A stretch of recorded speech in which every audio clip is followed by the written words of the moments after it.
What's up? It's Big A, the Man Geek, and right here we've got Spirits of Vengeance and Punisher, the Platoon. Got both of these last week, and well, just going to talk about them, aren't I? So let's start off with Spirits of Vengeance.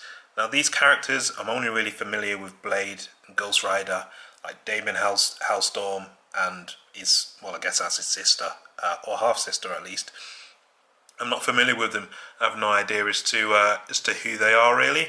But luckily, if you're not clued up as to who they are, there is this page in the back which just gives you a quick backstory of each of the characters, which I thought was a nice touch because not everyone's going to be familiar with them, and it's kind of better doing this than going into the whole backstory actually during the issue itself. But this pretty much just kicks off with an event happening. Some guy literally like explodes in front of Johnny Blaze, and before he does, he says, he takes out a bullet from like a wound or whatever and says, take that to Hellstorm, he'll know what to, and then he doesn't get to finish his sentence because he just literally explodes.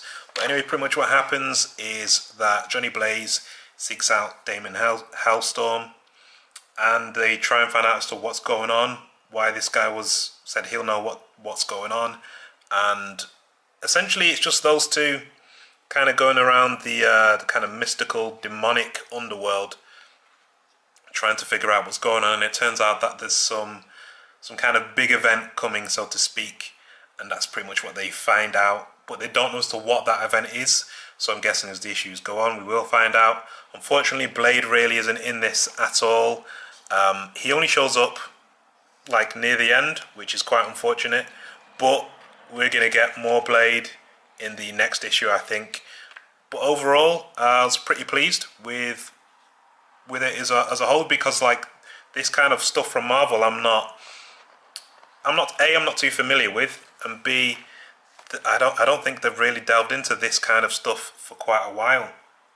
It's like all these characters, I assume, have kind of just been up on the toy shelf and not used for a while.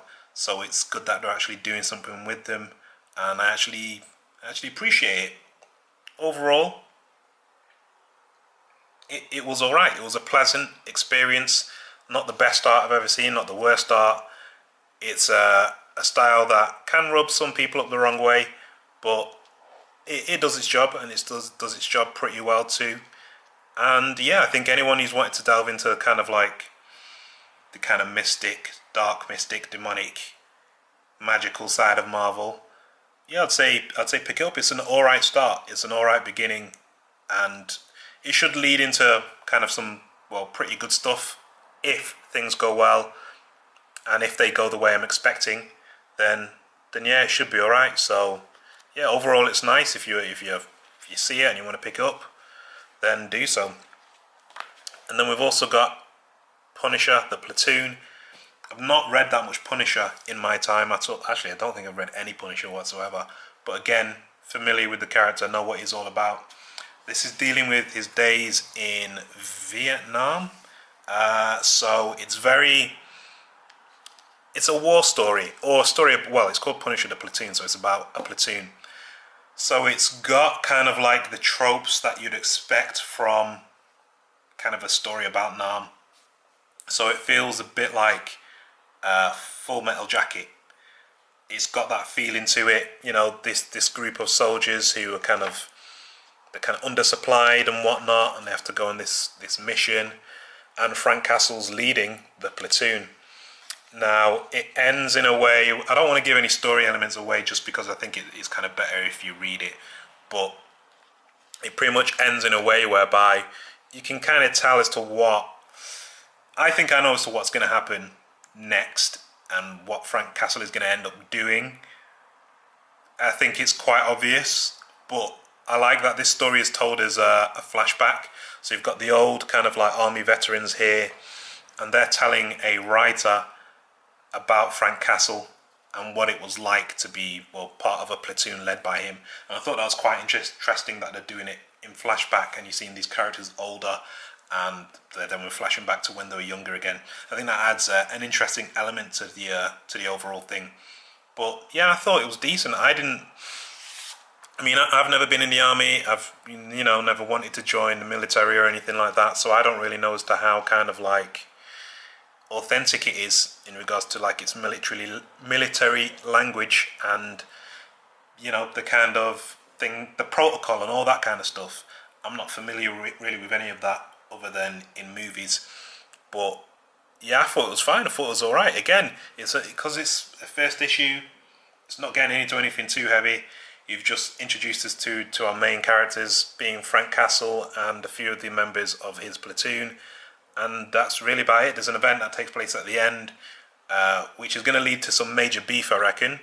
It's pretty much obvious that it is going to lead to major beef, and then all hell will break loose. If I'm right, which I'm guessing I could be. But both of these were decent. I thought they were pretty good.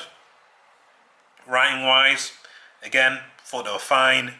Art, I don't know as to which I prefer out of the two. Again, they're more than competent in my opinion. I think just because it's more stylized, I'd have to go with Spirits of Vengeance. But yeah, overall, both of them are pretty good. I don't see any problem if you wanted to pick these up. And I will be getting the next issues. I'll definitely be getting all of Spirits of Vengeance. I don't know about Punisher the Platoon. It depends as to how it goes. I wasn't really thinking of picking that up, but since it's been alright, I may as well continue. Anyway, let me know what you thought of Spirits of Vengeance and Punisher the Platoon. Like, comment, subscribe, hit the bell notification as well. And as always, I'll catch you on the next one.